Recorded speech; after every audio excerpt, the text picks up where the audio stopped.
You know, I saw this video popped up or so on my feed from Legendary Drops or so, and he makes really good videos, right?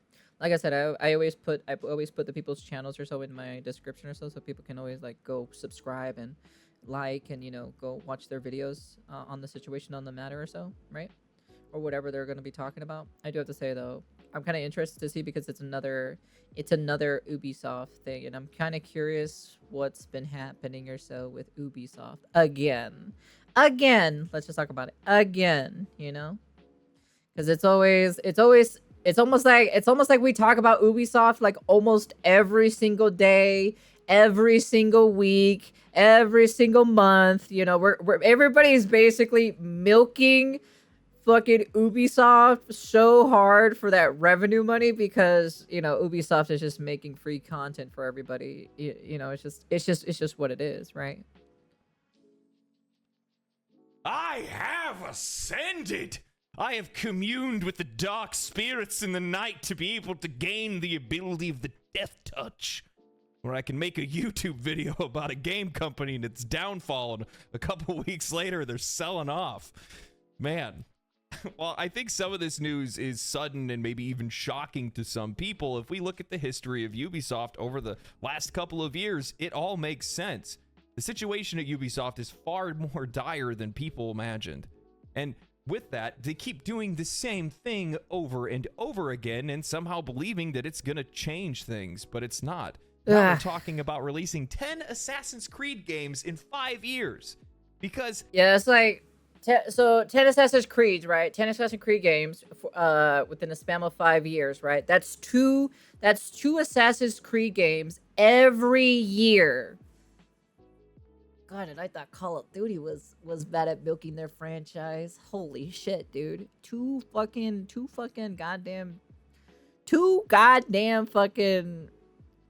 fucking Assassin's Creed games in 1 year. God damn, dude. Are they trying to do a Pokemon? Are they trying to do what the Game Freak is doing with Pokemon, That's gonna work.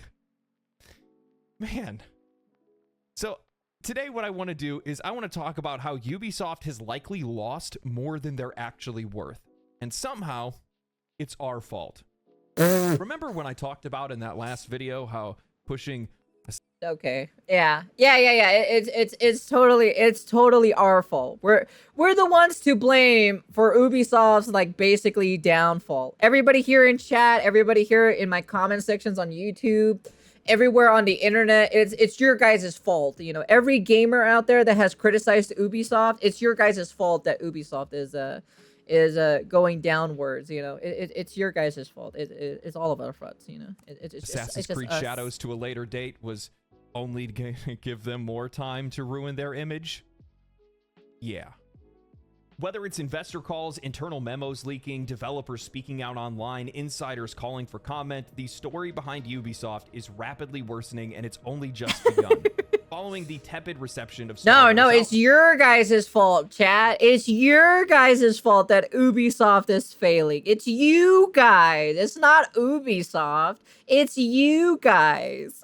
They're blaming you guys for it. Ubisoft abandoning their post at Tokyo Game Show and their announcement delaying Assassin's Creed Shadows, an article from Insider Gaming dropped revealing that Star Wars Why don't you Outlaws go ask Ubisoft? soft They reception probably know the mentioned answer in to that that. internal memo Shit. from Ubisoft CEO Shit. was an understatement.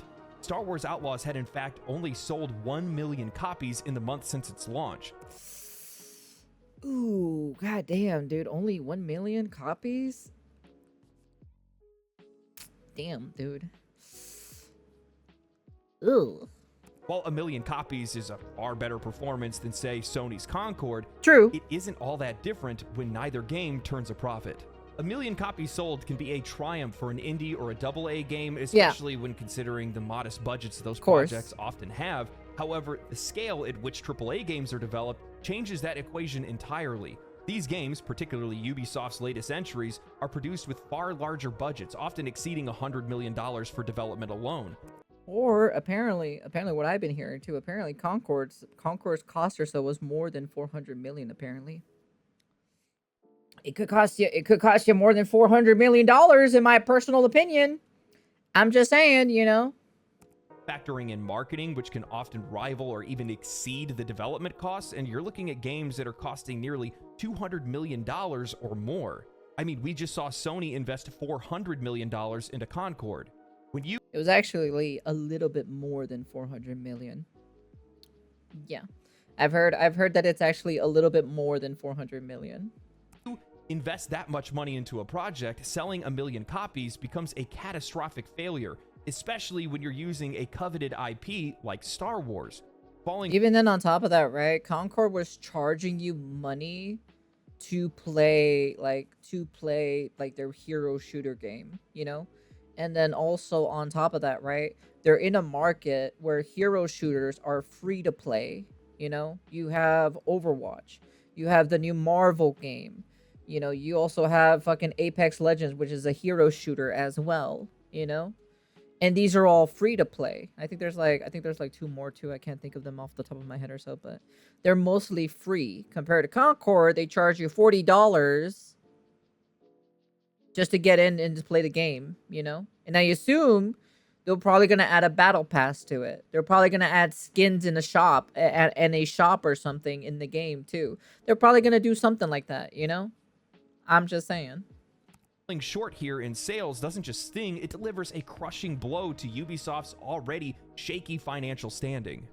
Keep in mind, Star Wars Outlaws likely exceeded the average AAA budget that we've seen used over the years. Using the Star Wars name, the legacy that title holds likely brought a massive influx of investment both from Disney and Ubisoft.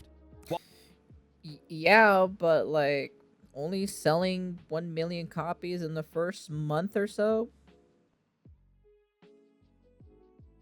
I don't know, man. I don't know if I want to. If I was an investor, right? If I was an investor or so that had lots of money or so and I was going to invest in video games, if I see that or hear any of that sort of nature, so that Star Wars Outlaws sold only for like 1 million copies in the first month or so, I'm like,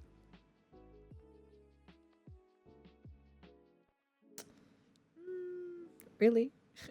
I'm like, I don't know if I want to invest on you guys. I'd rather go invest my money on on Game Science for Black Myth Wukong or any of the other games specifically, or any other studios, you know? While the story's a bit old, Ubisoft spent a lot of money marketing this game, not only in ads, but in sponsored content, and more infamously, sending content creators and reviewers on boat trips and visits to Disney World. It's sad to say, but in the games industry, the more... Yeah, actually, hearing this specifically, right? Trips and this right here... Yeah, that's crazy in my personal opinion. Basically buying the influencers out, you know? Visits to Disney World. It's sad to say, but in the games industry, the more you invest into games development, the more likely they are to invest even more into marketing. Ballooning costs of these games often doubling, tripling, or even quadrupling what it costs to develop. It wouldn't surprise me to hear that Star Wars Outlaws cost $300 million or more. But this is only the tip of the iceberg when it comes to how much Ubisoft has lost over the past few years. Star Wars Outlaws' underperformance is just the latest in a string of failures that have bled the company dry, starting with the massive disaster that was Skull and Bones, once hailed as the industry's first quadruple-A game. Every time I hear about Skull and Bones getting we are the quadruple A gamer, so I laugh every single time because I remember seeing a certain scene or so in Skull and Bones where you don't get off the ship or anything. A cinematic plays itself, and then you just win. And it's the same thing as well when you're like, well, not the same thing, but like when you get resources and everything like that, you don't get off the ship. Like your crewmates don't get off the ship or anything like that. It's you just a magic saw just comes out of the sky, cuts down the tree, and you're playing some kind of mini game, and you have to press like the time. You have to press it like on a good timer, so for you to get like, I guess like a good increased speed or something like that. I don't fucking know. Like I said, I don't play the game, and I'll never will, to be honest. I don't really support these kinds of games in my personal opinion. Never going to live that down, by the way. Skull and Bones was supposed to be a revolutionary game, a crown jewel in Ubisoft's catalog. This is supposed to be a revolutionary game? Ay, ay, ay. Ay, ay, ay. Ay, no, no, no, no. No mames, way. No mames. Oh my fucking god, dude. This game was supposed to be revolutionary. Holy fuck, dude. I don't know. I don't know where they got that idea from, where they said that Skull and Bones was supposed to be the most revolutionary game ever. But I'm gonna be honest with you, they have their heads so far out their asses or so, they did not see the sunshine whatsoever, you know, in there. They don't know the they don't know the meaning of revolutionary. They did back in Assassin's Creed 3 because they put the Revolutionary War in there. But ever since after that, you know, it's just kind of like, you know. Instead, it's become a sinkhole of wasted development, having been in development for over a decade with delays upon Dude, this game, it's so fucking jarring that this game has been in development for 11 years. That is a lot of fucking money sunk into it, to be honest. delays. The game's budget had ballooned well over $200 million, and that's on the conservative estimate. With some insiders that were claiming that the game had been anywhere between $600 to $850 million. Yeah, it's definitely, yeah, for the game being in development. If Concord cost, right, if Concord cost 400 million, right, more than 400 million, because some sources, in some insider sources, said it was way more than 400 million. It wasn't 400 million dollars that Concord cost. It was actually way more than that, right? And that game was in development for 8 years, right? This game has been in development for 11 years, and you're telling me. And also at the same time, they've changed lead producers multiple times. They had to redo the game because they're trying to add new mechanics into the game. So basically, like, the identity of the original idea of this game was completely gone, you know? So they've changed it multiple times, and that's more money being spent in the game itself. And this game has been in development for 11 years. And let's say, for example, that Concord did cost 400, right? 400 million, right? 8 years, right? Let's see. And you're saying this is costing between like 650 to like 850 million or so, right? So it's about like I'm gonna say 650. I'm gonna say 650. So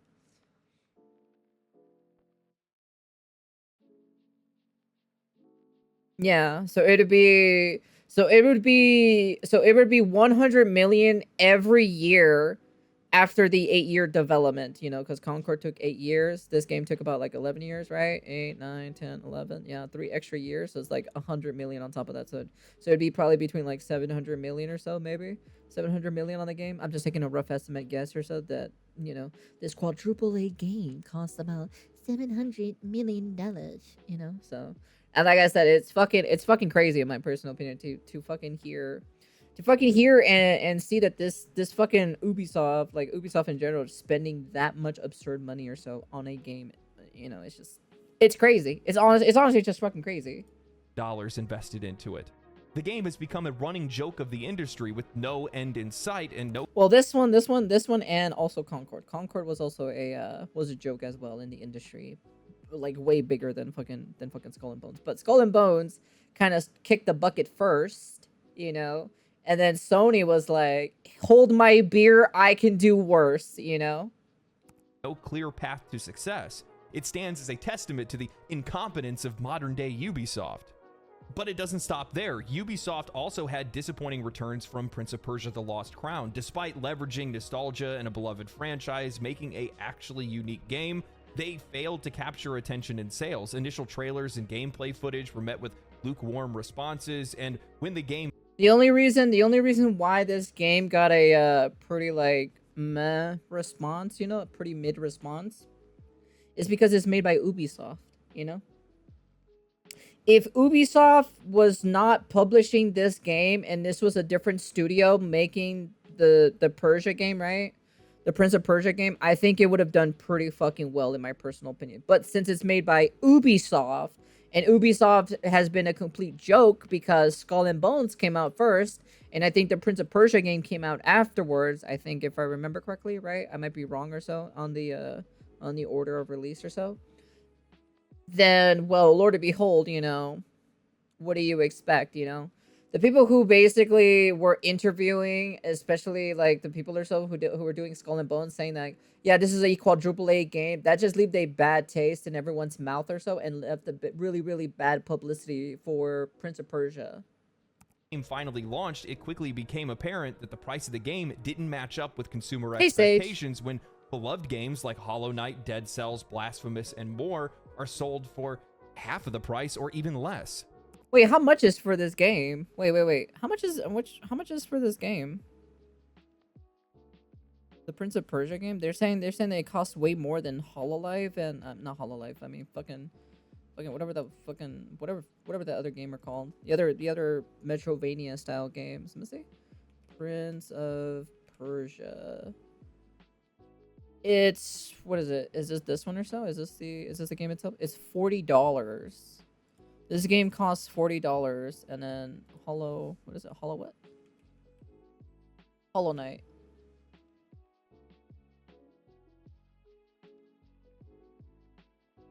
Go is Dominican.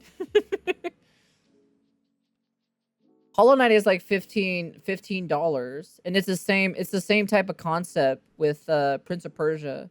Why would I want to spend more money if Hollow Knight is the same concept and it costs way less, you know? Like it's just obvious. $40 for the Prince of Persia game. It's a good game, but the problem is like I'm not going to spend $40 on it personally, you know? I think it should have been way cheaper. Like definitely way cheaper. Especially trying to compete with some of the indie games, you kind of want to like find a good middle ground for it. Then there's XDefiant, Ubisoft's late bloomer attempt at breaking into the competitive shooter Puerto scene, Rican, which has been dominated by the likes of Call of Duty, Valorant, Fortnite, and more. From the start, XDefiant was fighting an uphill battle. Players Man, XDefiant should have been so good because me and Sage spend so much time in the beta and we had so much fun in the beta, but my god did they drop the ball so hard on that fucking game, dude. Oh, dude, it fucking hurts my soul because it was just so much fun in the beta. Dude, the beta was just so much fun for XDefiant. I'm not even touching the game anymore when it just finally came out because it's just kind of like, dude. Oh, man, dude. The problem is the skins in the game are just not good on top of that. Like the microtransactions, Sage. So you know how we'll buy skins or so if they're good in FPS games and whatnot, right? None of the skins are good. Literally none of the skins are good in the game. They're on what? They're on season 2, I think, and the skins are still not fucking great in my personal opinion. So it's like there's no point of giving you money if the skins aren't great, you know? And it's just kind of like, I don't know, dude. They wasted so much development time. That game should have been released a long time ago with new maps, new characters, new guns, maybe probably 1 or 2 new game modes, and then that's pretty much it, you know? It should have been like that. But no, they decided to release, what is it, like 3 maps. But you only get to play one of those maps once a month, right? So they bring in a new map 1 month, right? And that entire month, you only play 1 new map. And then the next month comes in, the other new map comes in. And then after the next month after that, the 3rd map comes in. And that's basically how they do it. The beta was peak. Yeah, the beta was definitely just so much fun. I just love the beta way far more, to be honest. Oh yeah, no, definitely. And also they were wasting so much development time too, because like when the game finally came out and I actually played it, number 1, right, there was no new maps, there was no new guns, there was no new factions, and there was like at least no new game modes. They spent their development for 1 year, and it's like, what the fuck have you been doing for 1 year, you know? Like, honestly, it makes no sense. But ever since all of the recent news or so that has been coming out about Ubisoft, everything is starting to make sense. Because remember, Sage, remember what I told you or so? They brought developers into XDefiant, and those developers don't know how a first-person shooter game is played. So that's why it took way longer to fucking make XDefiant, you know? That's just a theory. But since people are saying that they brought developers that they don't know what the fuck they're doing, it's kind of like, okay, then they definitely were playing, they're definitely were developing fucking the FPS game, and they didn't know what the fuck to do. Cause like I think if I remember correctly, when was the last time that Ubisoft made an FPS game? I don't think I don't think Ubisoft has ever made an FPS game, at least not to my knowledge. They made The Division, but that's like third person. What is it? Far Cry? Far Cry is part of their thing, right? I guess Far Cry. Well, it's not technically a multiplayer FPS game, so it's more like a single player FPS game. But I'm just talking about like a multiplayer FPS game. What was the last time that Ubisoft made a multiplayer FPS game? Oh, it's fucking Rainbow Six Siege, right? Yeah. Fucking Rainbow Six Siege was the last one, but I don't know when that game came out. It's like, it's old now at this point, you know? Are already invested in other live service games, and this game had a lot of issues on its launch. Not only is it entering into a crowded market, but many critics are pointing out just how out of touch the game felt. What was supposed to be a fast-paced arena shooter with strong connections to the Tom Clancy universe turned into a muddled, buggy, generic, and over-monetized offering. It's so... Dude... You know the worst part about this, right? The characters are so bland. They should have just brought in like if this is part of the Ubisoft universe, right? Why don't they just bring in Tom Clancy to be part of the, what is it, the Spectre groups? And if they're gonna do like the Far Cry characters, just bring in characters from the actual game, like actual iconic characters from those games, and bring them over, you know? I just don't understand with these character models. They have the character models for those games. Just bring them over to XDefiant, and holy shit, dude, you're gonna have a fucking game. They could also bring in the guy from Far Cry 3. What is it? Whatever his name is, the famous dude from Far Cry 3 that kind of like kickstarted the whole meme or so, you know, like the definition of insanity or whatever his name is. They could have brought him in, and I think it would have been super great or so to have him in the game, you know? But like, I don't know what the fuck they're doing. They could have just done that. They should have done that from the very start, in my personal opinion. But I don't know. I guess they know more than I do, I guess, for some fucking apparent reason. Many of the players quitting after the game's beta, and the vast majority of players choosing to ignore it entirely. So now that we have a broader perspective on their recent failures since the explosive launch of Assassin's Creed Valhalla, I know that Sage Mirage, which reportedly captured. I know Sage played XDefiant, not XDefiant, but like what is it, the Division 2. $250 million in revenue by the. I think out of their whole roster or so for new games, is the Prince of Persia is one of them. Is Division 2 actually a really good game at this point? Question mark. I don't even know, because I've never played the second one. I've played the first one, but I've never played the second one.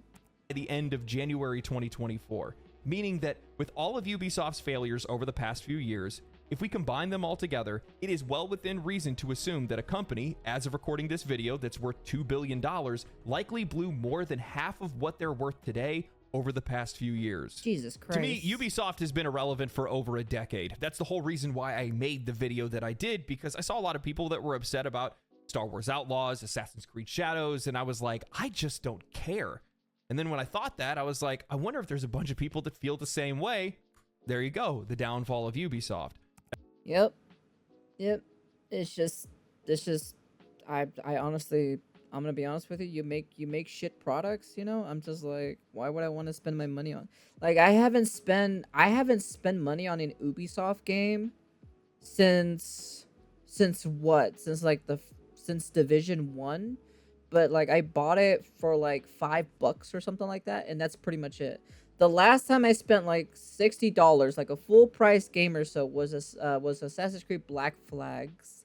That's the one that I spent, was Black Flags. That was literally, I think, if I remember correctly, unless I do have another Ubisoft game that I don't even know off the top of my head, to be honest. But I remember vividly or so mostly Black Flags compared to everything else, because I have it over there on the shelf. And I also have, I think I have Assassin's Creed over there on the shelf too as well, like, or I could be wrong or so. But I remember having those two. I don't know if I still have them or not, but I think that's pretty much it, you know?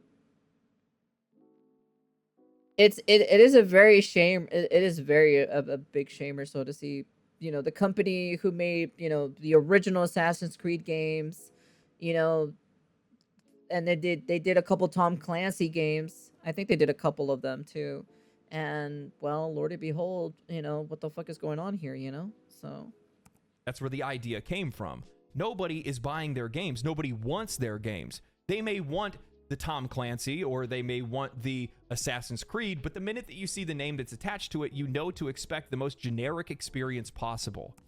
there it is. There it is right there. Plus also on top of that, remember that we had Watch Dogs? We had Watch Dogs #1 or so. And remember back then where they showed the E3 trailer for Watch Dogs, and then when the final release of the game came out, it was like nowhere near as good looking as like the actual trailer for Watch Dogs. They also lied to us too.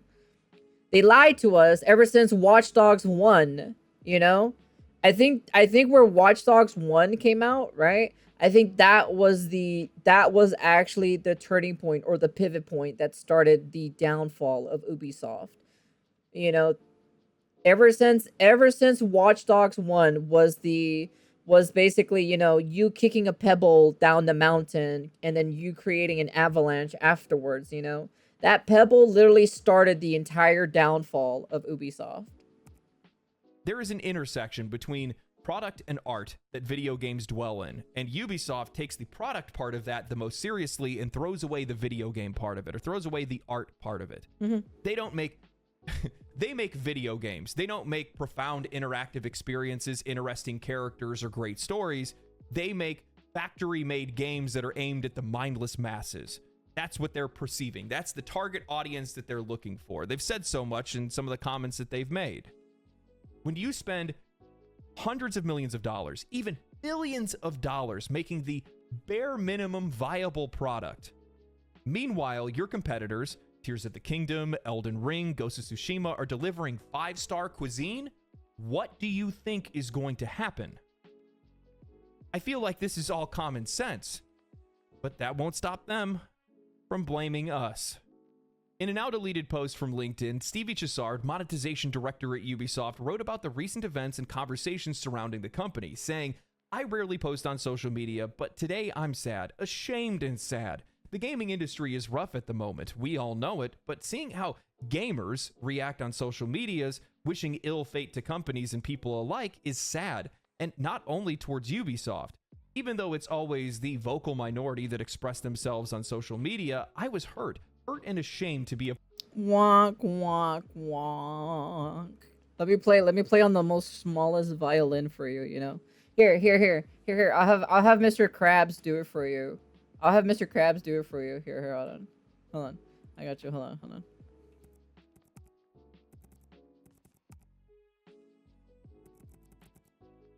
I'll make him do it for you guys. I'll make him do it right here. Oh, boo-hoo! Let me play a sad song for you on the world's smallest violin. This is serious. I know. This really is the world's smallest violin. See? Like I said, just playing on the world's smallest violin, man. I'm just like, that's funny. A part of this community. What is even more revolting is coming to LinkedIn and seeing the same comments from people within the industry. On top of exposing yourself as clearly non-decent human beings, you are affecting thousands of employees that are already impacted by all the hate despite doing their best to deliver incredible experiences. I don't think they're trying their best, in my personal opinion.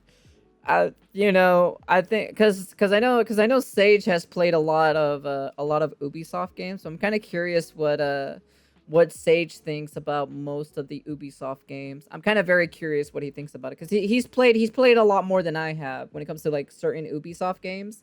So I'd be curious what he thinks about it, from like a critic standpoint, I don't think they're trying their best, in my personal opinion. I feel like they're doing subpar in my personal opinion, because there's some mechanics and there's some ideas that are just not executed very well when it comes to these games.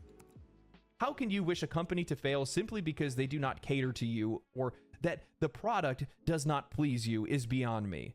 We are all in the same boat. Please, please. Just letting you know, when that lesbian Assassin's Creed game comes out, dude, everybody on the internet is going to make fun of the living shit out of that game, to be honest. When that game comes out, right? Because it's called Project Hex. Oh man, we're gonna have a field day with that game if it ever gets announced, because they want to make 10 Assassin's Creed games in 5 years, right? I'm gonna be honest with you, that one is going to probably be the worst one. It's gonna get the worst backlash ever. Please stop spreading hate. We should all uplift each other instead of bringing each other down. I want to make something. It's somebody who's stupider so in that company that's making these decisions when it comes to Assassin's Creed, the IP itself, and also the Tom Clancy's IP on top of that, you know? Because remember, fucking Rainbow Six Siege or so just recently had an operator where the person is in a fucking wheelchair and she uses like 2 robots or so to do her job for her. And it's like, really? Crystal clear to both developers and onlookers who don't understand why gamers have a growing disdain. I don't understand, why didn't they make the girl have like bionic legs or something, or bionic arms or something like that, you know? I think it would have been so much cooler, in my personal opinion. For the games industry. But I don't know, that's just me. That's just me, okay? I'm sorry. That's just me. Rights as consumers, and favorite hobby trampled by the video game industry's evolution from plucky developers creating unique and valuable experiences into an industry. If they make the main character a lesbian feminist BS, my death will skyrocket the leaderboards. I'm just letting you know, there's gonna be that. Apparently it's gonna be the most gayest Assassin's Creed game. That, you know, that was one of the titles or so on the article. It's gonna be one of the most gayest Assassin's Creed games, apparently. So it's gonna be mostly women in it. There's gonna be barely any guys in it, and it's an Assassin's Creed game. So, but the setting that they decided to choose or so was during the, what is it, the Witch Blair project? No, or not the Witch Blair. The is it the Witch Blair? It's something about the witches or so that I used to teach like many millennia ago. I forgot what it was. That's when I taught a bunch of girls or so how to do magic or so, and they became witches or so, and then, you know, and then they got you know, you guys know the history, you know. Industry that's driven by investor interests, C-suite executives, veiled propaganda, and rampant commoditization. We went from buying something and owning it to murky digital rights ownership. Yeah, it's during the Burn the Witch era. To bring a law notifying customers that they don't actually own the games they purchase. We went from paying a single price for a game or buying an upgraded version that had tangible benefits like merch, figurines, stickers, books, and more. Now we have digital upgrades giving us pre-existing content that's locked behind a fabricated barrier with a made-up price that's pulled out of their ass. I'm never paying $130 for this. I did buy like special editions, right? Like I said, I have Black Ops. I have, what is it? Black Ops 3. I have the Black Ops 3 refrigerator over there. I have Sekiro. I have the Sekiro Ultimate Edition with the figure and everything. I have Jump Force. The Ultimate Edition, or the special edition that I have over there. I also have, what is it? Final Fantasy. What is it? Final Fantasy 15. I have Call of Duty Ghost, special edition. I have, what's the name of that freaking... I also have Senran. I have Senran Kagura Peach, the Peach Beach Splash edition. There's like a special edition for it. I got, I think, Recode or so, the special edition. I also have Valkyrie Chronicles, the special edition that's over there. I have one of the others, I think it's called Senran Kagura Estival versus little special edition that they have. And last but not least, I think it is, what is the name? Stein. I have Steingate. I have a Steingate over there, special edition. A special edition Steingate's game over there on my shelf over there. Haven't played the Stein game yet because it's on console, so I have to set up I have to check to see if my console is still working, because it's a pretty old console, and on top of that, I have to see if, I'm hoping it still functions, you know, after not turning it on for such a long time, you know. I have to see if my Elgato captures it too on top of that. Games used to be isolated purchases, but now they're ongoing investments, commoditized further and further each year. Where at first it was purely cosmetic, now it's in-game items, weapons, power-ups, level-ups, boosters, and currencies, and more. Yep. The games we grew up loving.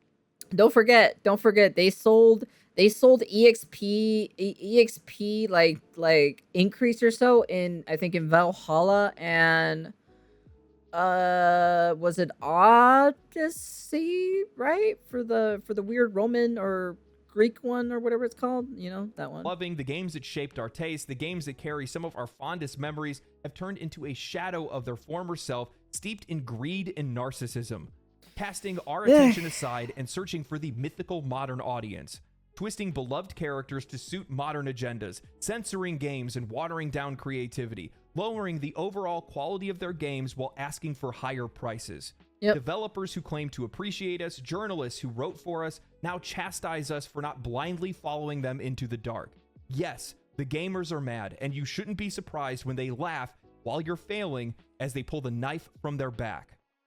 Remember my Can I like pitch a speech or so for like Ubisoft or so? Hey Ubisoft, if you ever watch this or so, I really doubt it or so, but like can you hire me as a lead producer, but I have full control or so of what game I'm going to be making, and I get to choose like which people are going to be working on this game? Can you hand me a team, like a team of people or so, you know, like developers, so we can create an actual good game for you guys, you know? Like, trust me, like I understand that Ubisoft has a bad track record and everything, but I can bet you $10 I could probably turn this company around pretty fucking relatively, not super easy, but definitely way easier than what anyone else can do. Well, I'm going to be saying this. It'll be definitely way easier than whatever the fuck they're doing, to be honest, compared to me. You know, at least like I care for the gamers. I love my fellow gamers. I love video games. I love creating stories and like complex characters, fun activities, fun mechanics, fun sceneries, good story, good landscape, very pretty landscapes in my personal opinion, and all this other stuff, you know. I have a very creative mind when it comes to like thinking about video game stuff in general, you know. There was one that we did for the Suicide Squad, you know, that was actually really fucking good. Too bad I didn't record it for it, but it's available on the VOD or so on YouTube, so I think, if I remember correctly, or I could be wrong, you know. Interviews with the Ubisoft developers, they claim that the company has an issue with toxic positivity, a company where using exclamation points or even base level criticism is seen as dangerous and offensive. If they ever hire me or so, right? I really doubt it though, but I would totally do it because I would make them money really easily. But if I do so, right? None of this shit, this toxic positivity is out the fucking door immediately, you know? I don't want none of this shit in my fucking studio. No. We're here to criticize, okay? All right? We're here to fucking criticize. If we say something is dog shit, we'll say it's dog shit, okay? I will literally say it to your face as a fucking lead producer, you know? I don't give a fucking shit, dude. I'm gonna be like, if I look at your character design, and I'm gonna be like, I got a question for you, Mike. Would you cosplay this character, yes or no? Would you cosplay this character right here? Huh? And if they say no, I'm gonna be like, yeah, because your character is dog shit, bro. Do it again. Here we have proof of that toxic positivity. The director of Monetization saying they are hurt and ashamed by being a part of the gaming community, saying that they are revolted by fellow developers who share in the criticisms of Ubisoft, claiming them to be non-decent human beings. Stop. Let me just play this again. Let me just bring this back again. Let me just bring this part again. Let me just. Oh, boo-hoo! Let me play a sad song for you on the world's smallest violin. Like I said, right? You know. Boo-hoo-hoo, man. Boo-hoo-hoo. Where do I sign, Koa, to assist you on acquiring that position? Stop. I could probably make a fucking damn good game, you know, compared to anyone else in that goddamn fucking studio, in my personal opinion. You want to know something? I'm gonna fucking toot my horn. I can bet you I can make a better fucking game than the entire Ubisoft fucking development team. You give me the people that I want or so that wants to make an actual good game, and I will fucking shit out an actual good fucking game for Ubisoft. No joke. I don't give a flying fadoodle fuck, dude. I am tooting my own horn because this is fucking ridiculous at this point with Ubisoft. Spreading the hate, we should all uplift each other. You are the last person in the entire video game industry that anyone would want to listen to. Your position as monetization director is one who integrates modern gambling and addiction psychology into video games to extract more value from players than what the games are worth. Your position represents one of the most pervasive evils in gaming. The only uplifting you do is uplifting money from players. Like, for me personally, like, I know how to do, like, because I draw and everything, right? I can probably do character designs. I can do character designs and storyboarding and stories in general because I know how to write stories, you know? And actually really good fucking story, I'm just saying. Players' wallets. How can players wish for a company to fail? I don't know. Maybe we should... Because you want to know why? You want to know why? You want to know why I'm tooting my own horn for this? Like, kind of like basically stroking my ego and everything like that? I gave a lot of examples or so of like different gameplay mechanics for the Concord one, and then I also did gameplay mechanic ideas for the Suicide Squad, you know? Like, I even said they should just scrap the design of Mrs. Freeze, right?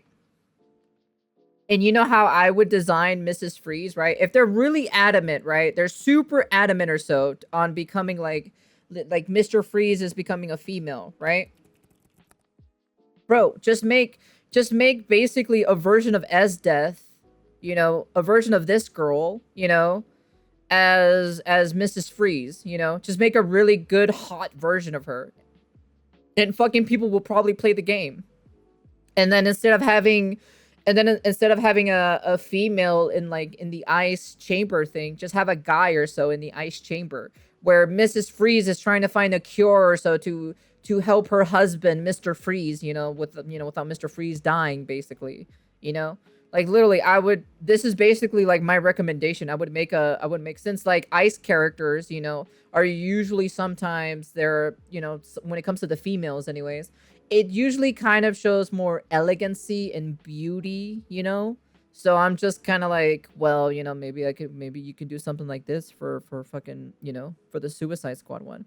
Mrs. Freeze looks fucking hot, Co. I don't know what you're talking about. No, she does not. Shut the fuck up. Like, seriously, you can make something really fucking cool. Like something like this, like 100%, like a what is it, like an admiral type or so of Mrs. Freeze, in my personal opinion, in a different dimension, right? Because they're playing around with like different dimensions, right, with the Suicide Squad and everything. And I think, in my personal opinion, I would do something like this in my personal opinion. But that's just me, though. Should ask the Rainbow Six Siege players. Dude, when I heard about this, they fucking pissed off their fucking Rainbow Six Siege player base. It is crazy, to be honest. Like, this is one of the reasons why I literally said that I can probably create better shit than whatever the fuck they're doing in their studios, in my personal opinion. Like, I bet you anybody who has like an IQ above 100 can probably make something better, or people who are super creative can probably think of something way better than what they can do, you know? Honestly, it's like, I feel like they're hiring the wrong type of people, 100%. Like, there's no joke about it. Like, it's definitely someone or some people are making creative decisions that are incorrect and not good whatsoever. They definitely don't know about the origins of Ubisoft, you know? Like, I may not have known that much of the origins of Ubisoft when it comes to their games and everything, but I know how to make a fucking good game, in my personal opinion. Like, I know the tools, and I know what... And I was just kind of like, I don't know how to use them, but I know the tools and how things should be run or so, you know? Shit. I may not have no experience in being a manager or a lead producer or anything, but I have some experience of fucking know how to manage a fucking team, you know? Shit. It's not hard. But if you're being stupid or so, right, and making the worst decisions, and also you can think of, like, you know how, like, sometimes, because, like, apparently, like, for example, the Skull and Bones situation, right? There has been so many lead producers have left the game or so, and they changed the vision of the game itself. So there's not really a coherent, like, single road vision of the game. They decided to make like 4 or 5 different different visions, and then they decide to fucking do something different with it, you know? A community who lifted a failed game into a worldwide phenomenon that then later evolved into a full-price title plagued with battle passes, loot boxes, cosmetic shops, and more. Every update claiming to add more content instead provided less content and more monetization. It wasn't until just recently that they told players to look forward to a new remastering update, only to find that update came with an optional monthly membership. Jesus. Are you serious? Can I read that? Update. Ubisoft has disappointed Rainbow Six Siege fans with the new Rainbow Six membership. I just don't know what they're doing at this point, in my personal opinion. I really don't know what they're doing. Only to find that update came with an optional monthly membership. Chassard's post exposes a staggering disconnect between Ubisoft's leadership and the gaming community, but it also reveals just how out of touch this industry's become. It's rich, to say the least, for a monetization director, someone who plays a key role in implementing the very systems that gamers despise, to express shock and appallment at backlash. It's not just the vocal minority that's tired of being treated like walking wallets, it's the entire customer base that feels this way. It's just that those who speak out are the minority. Gamers don't wish for a company to fail for petty reasons. They see a company like Ubisoft eroding the hobby that they once loved, replacing creativity and passion with greed and exploitation.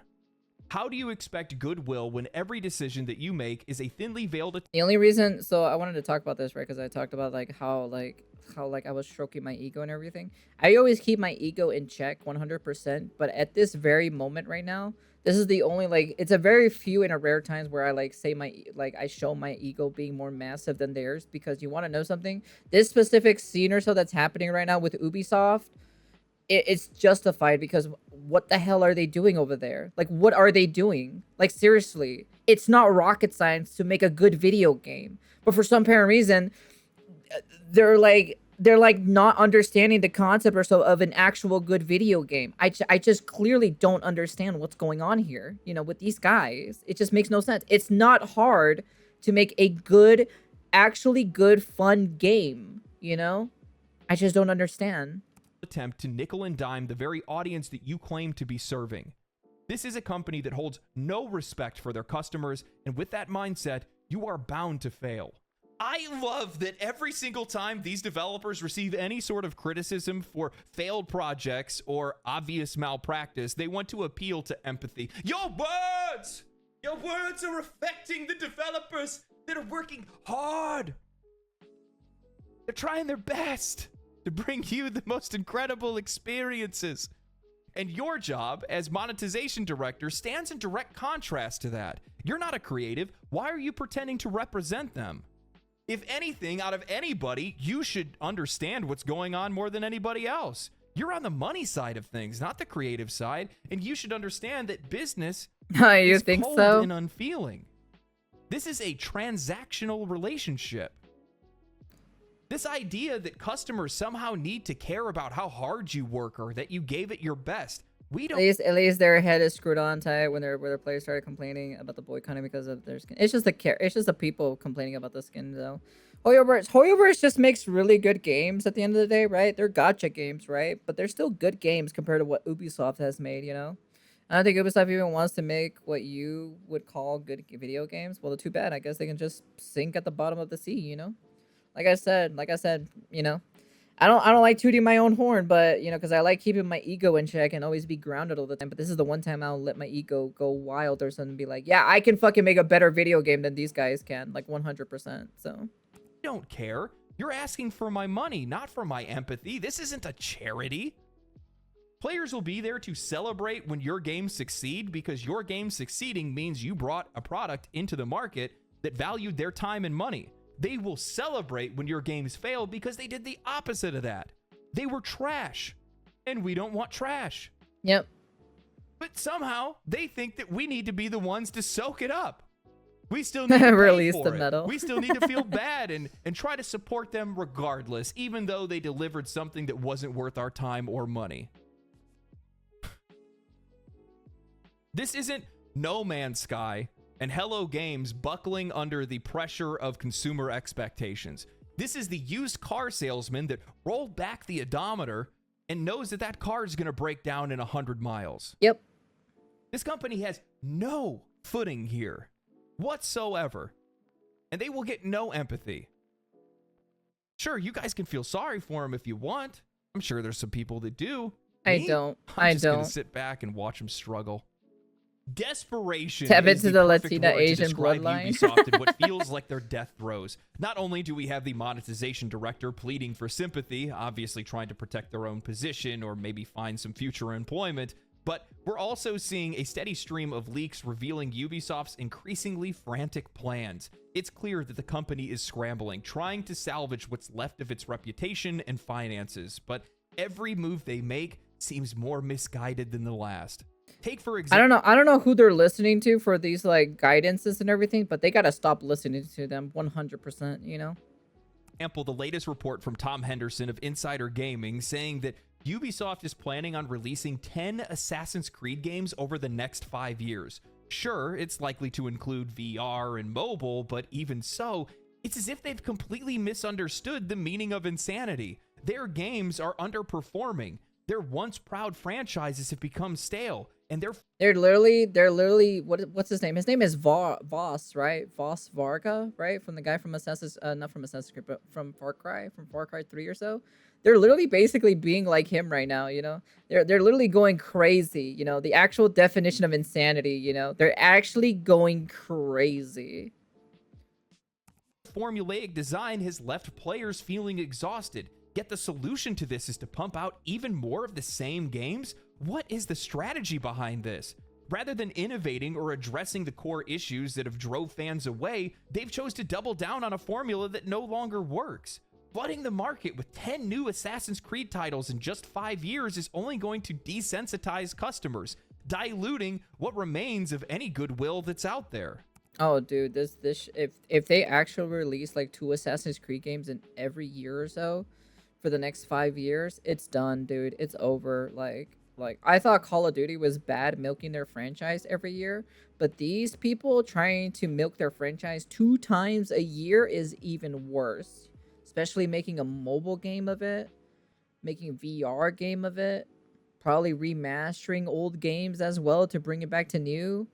And then also apparently that one weird lesbian Assassin's Creed game that they're going to be making soon in the future. That's going to be interesting to see how that actually fares, especially in the time and especially in the time and a frame where like that whole entire like shtick or so of like, you know, of virtual signaling. I think it's virtual signaling, I think is the word, or trying to like, you know, do some representation and stuff is not being represented very well in the video game industry because it's being pushed way too hard and way too much, you know.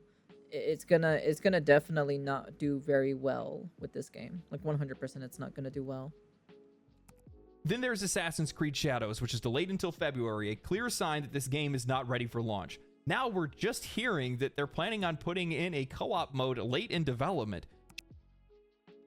What?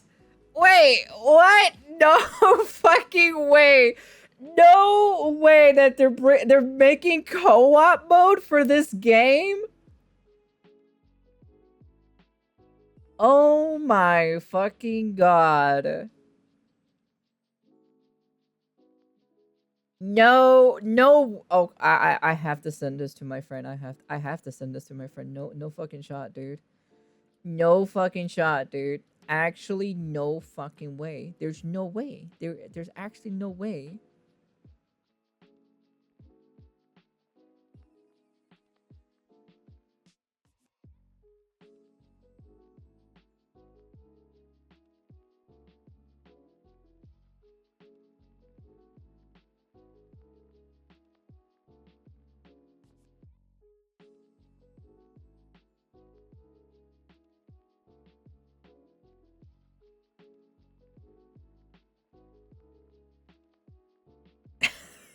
No fucking way, dude. That is crazy. Shadows has 2 protagonists, much like Assassin's Creed Syndicate, so there's likely a co-op mode that was meant to be a part of the experience all along. The fact that they're announcing this now suggests that it's either cut content or a last-ditch effort to salvage the game's image. It's hard to believe that Ubisoft can manage to add meaningful content to the game, properly Dude, I did not know that they were gonna make they were gonna make this game co-op. I actually did not know. Holy shit. it and get everything polished by in time for February's release. Go has to play AC Shadows now with somebody. I'm gonna play it with Sage. If this is actually true and they do fucking co-op in Assassin's Creed Shadows, I will play it with Sage 100%. I will play it with Sage. This reeks of poor project management, and the rush to make these kind of changes only raises further concerns about the game's quality. Now, I will say this is one of Ubisoft's smarter moves, at least on paper, and it's bringing Assassin's Creed Mirage and Star Wars Outlaws to Steam. Like many AAA publishers, Ubisoft tried to force its own launcher, Ubisoft Connect, onto PC players, but it's been nothing short of a disaster. Nobody wants... Yeah, I don't even want to play XDefiant on Ubisoft launcher, to be honest. I just want to play it on Steam. I hate it that they have it on that launcher, you know. I have like a few games on that launcher, I think. Let me see. Ubi. But I got like one of the games for free or so on like I got Watch Dogs. I got Watch Dogs 2 for free, and I have Far Cry 3 and one of the Assassin's Creed games. I think so. I'm not too sure off the top of my head. Wants to have anything I'll find to out do with how it. much. From I'll find out what server I have issues right to now. frequent data breaches, Ubisoft Connect is a running joke. I personally have had my Ubisoft account compromised more than once, far more than I've ever had it on PlayStation or Steam or anywhere else, and I know that there's a lot of other people who have experienced the same.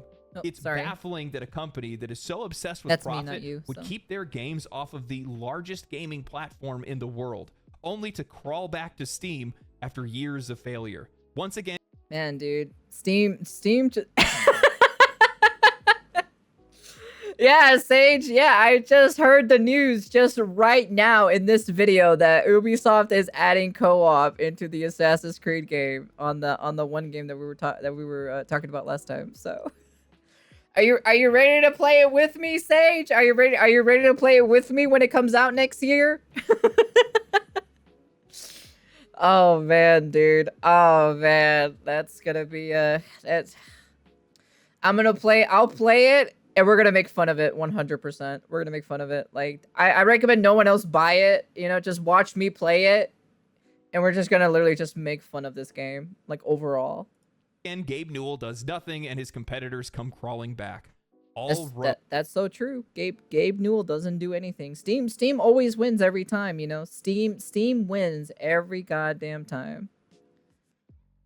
God damn it, Sage. Vods, it seems, leads to Steam. Finally, there is the looming acquisition by Tencent. Ubisoft and Tencent are reportedly in talks of a full takeover, which would allow Ubisoft's founders, who have been fighting for majority control, to finally exit the company. While I'm generally against market consolidation, whether it's through US or foreign corporate... I'm gonna be honest with you.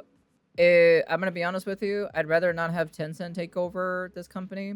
Hey, man. Hey, Ubisoft owners, like Ubisoft, whatever, Ubisoft, whatever they're called or so, the Ubisoft founders or so. Give me the shareholds for me, man. Let me take control of Ubisoft. I'll change this business real fucking quick, in my personal opinion. Operations, this move might actually benefit all parties involved. Ubisoft desperately needs a corporate and structural shakeup.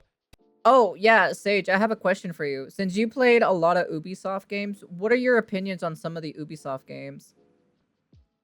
Like the Tom Clancy, some of the Tom Clancy games that you played. I forgot what they're called or so.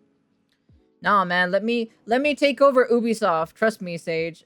I can literally turn this fucking godforsaken company around. You know, I can save this sinking ship. I'll save it. Don't worry, it's not that hard anyways at the end of the day. It's not that hard, so yeah. Yeah, Tencent is definitely taking over the world. I'll probably rebrand Ubisoft for a different name, in my personal opinion. New beginnings and a new start or so with Ubisoft. I don't know what I would call it or so for the studio, but I would definitely call it something else, you know. I definitely would call the studio a different name at this point. because Ubisoft is now gone or so from the original developers. All right, I've played a ton of Ubisoft games from time that they came out. So personally, opinion in this, mostly shit and rarely good. Okay, yeah, just to figured as much. Okay.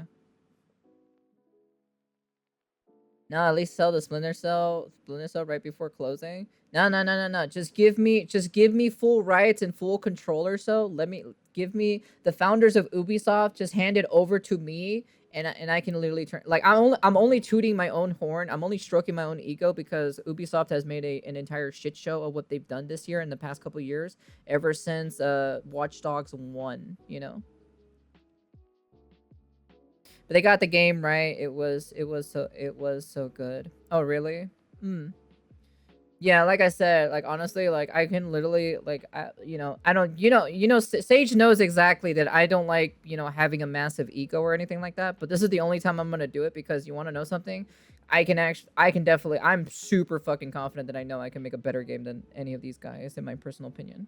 So, that's the only this is the right moment and the right time to do it, Tencent would be getting the company at the lowest value, and the players would at least have the faint hope that Ubisoft games might be good again, instead of knowing they're all just going to be mediocre. Well, even then, Sage, at the same time, I'm super grounded or so. For God's sakes, you're talking to someone who's been poor most of their goddamn life. I can't have a massive ego. I criticize myself way too harshly compared to everyone else, Or the same current management. While I understand a lot of people don't really like Tencent, it's worth noting that the studios they acquire, like Riot Games, Grinding Gear Games, Digital Extremes, have largely retained their identities and have continued to thrive. Tencent steps in when studios aren't making money, and right now that's the exact kind of intervention that Ubisoft needs. Change, in this case, may be the only path forward. Oh yeah. Yeah, no, 100%. You have to change. You definitely have to change this this game 100%. Change is definitely is needed.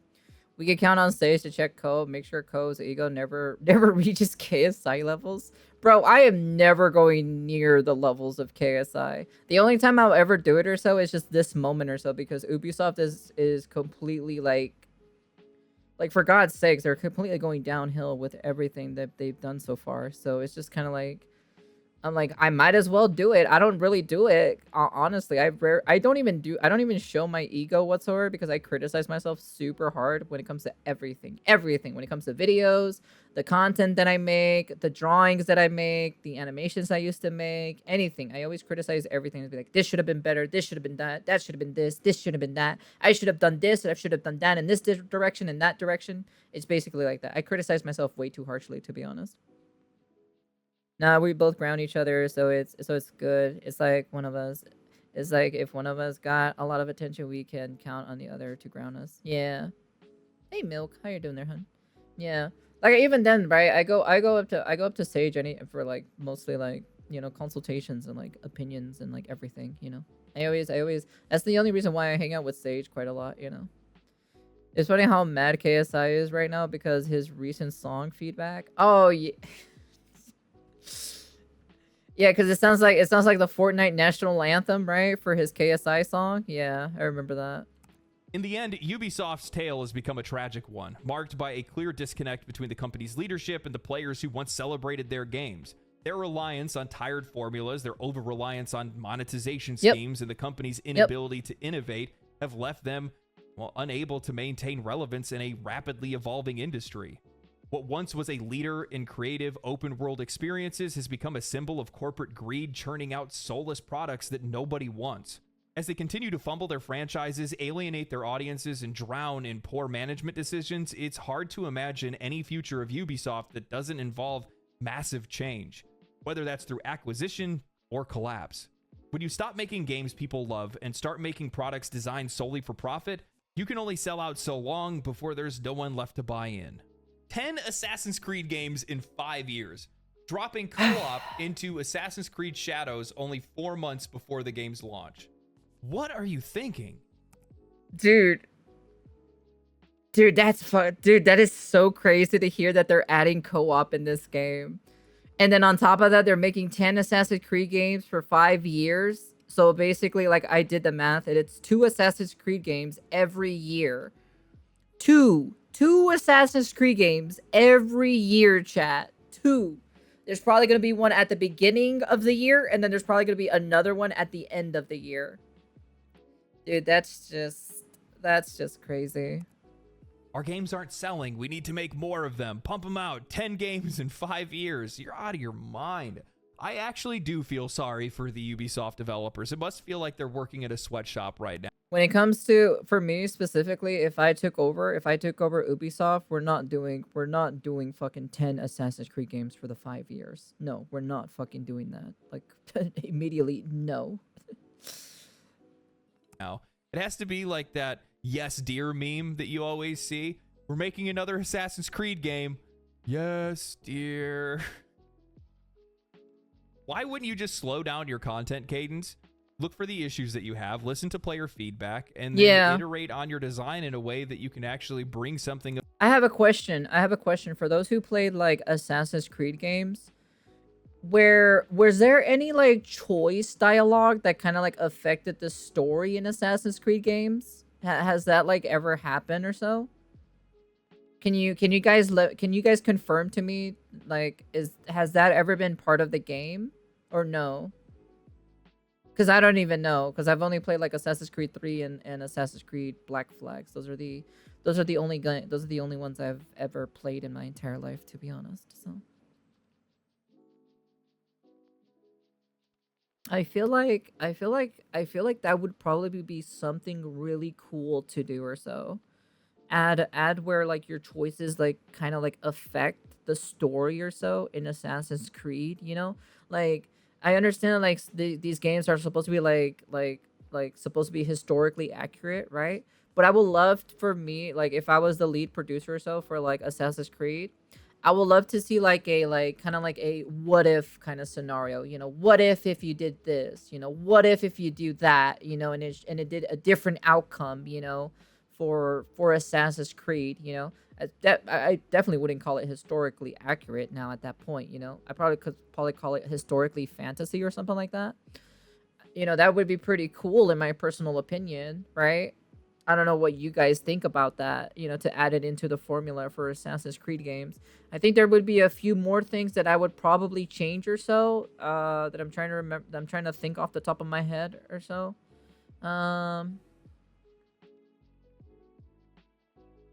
Yeah, I think that probably would be one of them or so. I would probably get rid of like some of the annoyance and like the annoying grind, like super grindy stuff or so about Assassin's Creed. And I think if I want to do in like an open world type of thing, right?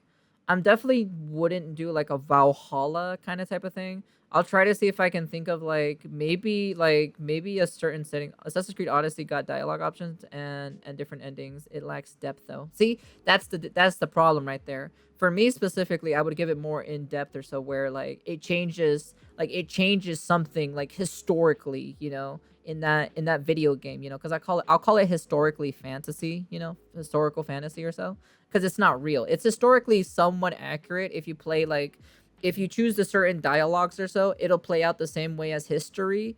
But if you decide to deviate and choose something else, right, it'll show something different. You know, the outcome would be completely different to the end of the story. You know, like I'll even make like the story or so for Assassin's Creed where you can be the villain or so from your decisions makings. You know, if you decide to become a villain or so in Assassin's Creed game, you know, that would be pretty cool. Like maybe add like what they did in Infamous, right? Where there's like a meter or so where you can be really good or really bad, and then the outcome at the end would be like, you know, depending on your choice of actions or so, you know, you can probably do that in the game itself, you know, and you can change like historical key parts, you know, and maybe in like one of the settings or so for Assassin's Creed games, you know, maybe I can do like maybe one for a steampunk era for Assassin's Creed games. I can think of doing like mechanical shit, you know, really cool mechanical shit, and then maybe like a futuristic, like kind of like a cyberpunk kind of type of setting or so for Assassin's Creed games, you know. I don't know what you guys specifically think about that, but these are just my ideas or so for like where I would like to take Assassin's Creed, like the settings or so for Assassin's Creed games, and then taking them into these areas and, you know, flourishing them and making them a lot more better and everything like that, with like really good dialogue, really good characters made and everything, and really good upgrade systems and combat, and just diverse the combat. Like you still have like the Assassin's Creed like blade or so, the hidden blade, but I would love to like add something else, with like futuristic, nano machines, or like fucking cybernetic enhancements and stuff like that. I'm just saying, maybe this is what I would do. I don't know what you guys think, but this is just my opinion. You guys can tell me here in the comment sections down below, and you guys can tell me here on Twitch or so of what you think about, my ideas or so about what I would do with Assassin's Creed games, Like I said, I would probably revamp and change certain things and everything, There's only one game when we play as assassins that went to the Templar side. That game was good, but Ubi did not promote it well. Oh, really? Well, what do you think? What do you think of my opinion or so? Because they got rid of the whole Templar and assassins and everything, right? The whole original story, and they decided to do just Assassin's Creed basically. I don't know what you guys think. Would you guys want something like that where you're like, the dialogues actually do affect the story, and you can have a different outcome. You can also be a villain or so at the very end or so, and cause chaos or so to the city and everything for a different ending. I don't know. Maybe like somewhere between like 4 to 5 different endings, maybe. I don't know, something like that in my personal opinion. I think that would be pretty cool, where you can change like actual, like if actual historic moments and stuff like that. That would be pretty cool in my personal opinion. A value into the market that is fairly priced. Everything they're doing right now, outside of the acquisition, and even the acquisition is included in that, but it's all just desperation. And as somebody that has been apathetic towards their releases, now I'm sitting here just thinking they're pathetic. And it's gross. Arguably, one of the best pieces of news that's come out of this is the acquisition or potential acquisition by Tencent. I get it. I know a lot of people don't necessarily like Tencent. They have their fingers in just about every single... Sounds good, but man, Ubi has fucked up the modern story. I personally want them to get rid of the modern story. I kind of like the whole like mystery of like the Eden apple and like all of that stuff. I think it would have been so cool to have like, I don't know, something like crazy or something like that, to have to be like the final boss or something, where you have to fight, I don't know, the 10 gods and goddesses for the apple of Eden or something like that. That would be pretty fucking cool in my personal opinion. I don't know, that's just my personal opinion. And I think I would do something like how like Ubisoft made like Watch Dogs and everything like that, right? I would probably try to incorporate something like that, because like there was like an actual like real life or so with Assassin's Creed, right? There was like 2 stories or so with like hell, I want Desmond back, and Desmond was not good. Like I would make like you can go into the Animus, right, to do the whole Assassin's Creed stuff in the game and everything, right? And then you can have Desmond or so in real life or so, right? And it's another open world part of the game, right? That's really well in depth and everything like that. And there's also choices and everything that affects the story and everything like that, with also on par with the Animus stuff and everything. Like it's a pretty complex system that I'm thinking of off the top of my head, right? That kind of like affects the story at the very end with you working with Animus, or you leaving Animus and decided to go with someone else, I think in Valhalla there are multiple endings depending what choices you make. You get good and bad endings. But yeah, but imagine that you make a choice that impacts the history of that specific scene, Like, let's say, for example, right? Let's take a good example, the Abraham Lincoln situation, right? That he got assassinated, right? Wouldn't it be interesting to have a what if scenario if you, as the player, as an assassin, stop the assassination of a Templar assassinating Abraham Lincoln or so, and then you altered the history, and then throughout the rest of the game, it plays a different narrative with different choices and different dialogues, I think it would have been more impactful of your choices as a player, for you if you don't stop the assassination in a certain time frame or so, I'm just saying. Yeah, that's basically is what I'm saying. That's where I want to take the level of like good ending and bad endings is good, but I want to level it up even farther more beyond and be more better than that, you know? That's basically is what I'm doing. I'm grabbing what you have said, you guys specifically about the like the choices and everything, right? But I want to expand it, make it better, and level it up on top of that, you know, to be like the best it can be, you know? But that's just me though. Company that's out there, but in most cases, with some of their studios at the very least, they stay out of their business unless they're making money. And that's the problem with Ubisoft. They're not making any money right now. They're losing a lot of money. And they need something. They need a full-on shake-up. And I think if Tencent does acquire them, what we're likely going to see pretty much immediately is a lot of layoffs. A lot of different studios will probably get closed. Their scope will narrow on very specific titles and specific franchises and things like that. And we'll probably, hopefully, see better products come out of it. I don't know. I mean, something's better than nothing here. I mean, it's either one, the company goes out of business and they just sell off the IPs to be able to make, you know, some mansion money, or Tencent gets them. That's basically the only two choices that they have right now. So, that's true. Personally, you know, I'd like to see a major shakeup at the company. Yes. Do something smart for.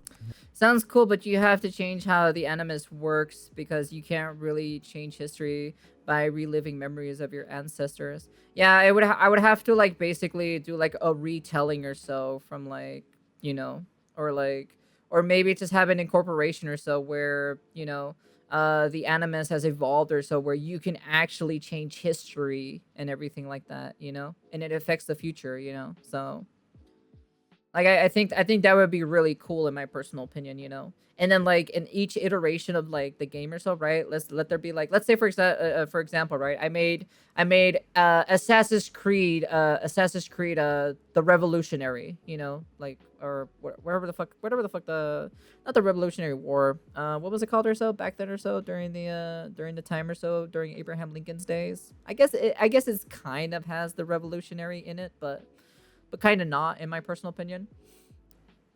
It would be cool to do something like that, right? To have the first game, you know, to be there, and then like the second game that I make or so will be later on into it'll be like a different timeline or so, not a different timeline, but a different, you know, a different time in the century or so, and the effects what you did in the first game carries over into the second game, you know. So it kind of like, so it's basically, you know how like the tall tale games or so, they can kind of like, in the first game you made these specific decisions or so, and then the second game they know that you made these decisions and it affects the story for that one. That's basically is what I would do for the first game, the second game, and then the third game, you know. And then it'll be a new, if I want to make another Assassin's Creed game, it would have to be a different arc or something, you know, a different arc for Assassin's Creed, you know, or a different protagonist, or a different, you know, a different timeline or so. Like I said, like the futuristic one, right? Like we can do Assassin's Creed like futuristic or so, you know, something like that with like really cool designs and everything like that, you know, to have the hidden blade or so be inside your body instead of it being outside or so, right? Because, you know, like fucking enhancements and everything like that from like Cyberpunk, you can do something like that with it, you know.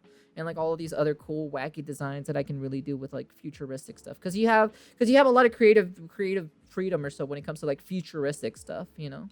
Once, please go make go remake a Splinter Cell game. Or how about this? You know what you did with Rainbow Six Siege, where you remastered the game, added a ton of content after players actually bought into it? Well, you have the Division 2, which still has a relatively thriving player base. It's not... You know what I would do? I just thought of this right now, actually. I just actually thought of this. So, you know what I would do for an Easter egg or so for if I ever get the chance to make like a, well, not really get the chance to, but if I ever made if I was the lead producer for Assassin's Creed, right? And I made a futuristic Assassin's Creed game, you know what I would do? This is what I would do. I would, for an Easter egg anyways, this is for an Easter egg, right? I would either have Desmond's body be cryogenic or so in like some kind of facility that you can see him in everything, you know. Desmond actually shows up in that specific game, or just have his brain just be there, you know, like this is Desmond's brain and then it'll be there in like in the futuristic Assassin's Creed game just for an Easter egg or something. I would do something like that in my personal opinion. I think that would be really fucking cool. Or he be in a robot or something, you know, with Desmond's brain or something, and you're doing a mission or so, like a side quest or part of like the main quest or something like that, right? And you find out that Desmond was fucking genetically modified or so, and they got rid of his brain from his normal human form from a long time ago, and they cryogenic or so, and then they put it into the robot or something, or they're using it for like, you know, for their nefarious plans and everything like that. So not massive by any means, but the reason why it's not is because there's nothing else to do in the game.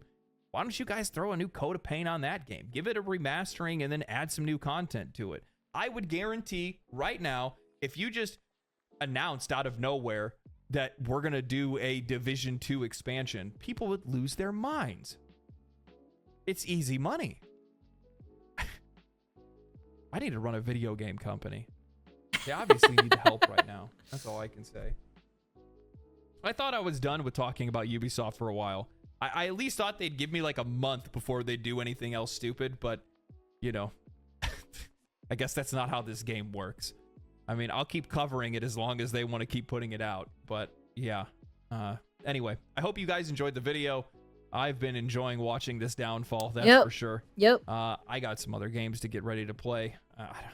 I'm debating on whether or not I play Diablo 4. I made all these videos talking about how it's just not worth it, how the expansion's not going to be worth it. Now I'm sitting here going like, I also kind of feel responsible, like I need to, you know, review it and whatnot. I don't know. Yes, dear. Anyway. Yeah, that was a good video. But like, what do you guys think or so for my Easter egg or so for Assassin's Creed? Division 2 expansion, not sure about that one. They left the game to dry for too long. Yeah, that's true. Yeah, they definitely left that game to like die or so, because like it's not, I don't even hear anything about the Division 2. So Dubstep, what do you think? What do you think about my mission or so for like Desmond to show up in a futuristic like Assassin's Creed game, you know? I think it's a pretty cool idea. That's kind of like either have it as an Easter egg or something, or have it mixed into a mission or so, you know, that you find out that they basically like, you know, the company you're working for or something like that. You can still choose to be evil or good, you know. But yeah, that's about it. So anyways, you know, that's the end of the video. You guys can comment, like, subscribe, you know, do all that fancy jazzy stuff, and yeah, you know, it's definitely the downfall of Ubisoft, like 100%. So definitely the downfall of Ubisoft. Wow. How the mighty have fallen, to be honest. Have the mighty have fallen.